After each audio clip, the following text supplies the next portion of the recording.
আল্লাহ বলেছেন ফাইন্না মাল উসরি ইউসরা, কষ্টের পরেই আছে সুখ। কষ্টের পরেই আছে সুখ। আমাদের জীবনে সুখ বেশি, কষ্ট কম।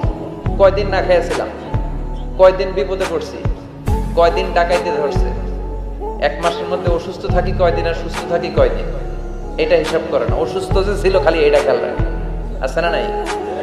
তার মানে ইন্না মাল উসরি ইউসরা, দুঃখের পরে আছে সুখ, মোটিভেশন।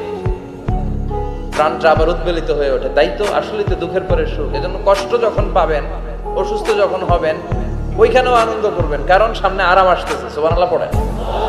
মুমিনের হারাবার কিছু নাই, দুঃখ পাওয়ার কিছু নাই। মুমিন অসুস্থ হলে অসুস্থতার মাধ্যমে তার রোগের মাধ্যমে তার গুনাহ ঝরে যায়, সে আল্লাহর কাছে প্রিয় হয়ে ওঠে। তা আমাদেরকে কেউ হারাইতে পারে? কথা বলেন, আমাদের কেউ ভয় দেখাইতে পারে? মোটিভেশনাল সূরা, সূরাতুল ইনশিরাহ আর সূরাতুদ দুহা। এখানে অনেক হিউজ মোটিভেশন আছে। যারা হতাশ, যাদের জীবন ভাল লাগে না, মরে যেতে মনে চায়, গার্লফ্রেন্ড গালি দিছে, আছে না নাই? আবার বয়ফ্রেন্ড গার্লফ্রেন্ডের গালি দিছে, এ ওড়না পেঁচায়া ফ্যানের মধ্যে ঝুলে আত্মহত্যা করে।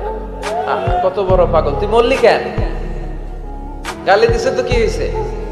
হ্যাঁ, বুঝতে চায় না, হতাশ হয়ে যায়।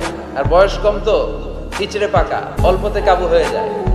এই সূরাগুলো পড়ে না। এখানে আশার বাণী আছে।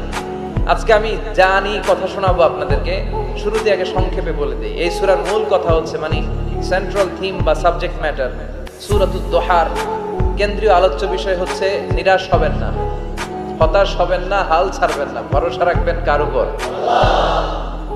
মুমিনরা নিরাশ হয়, হতাশ হয়, হাল ছাড়ে নাকি ভরসা রাখে? কার উপর ভরসা? কার উপর? না নৌকার উপর? দানের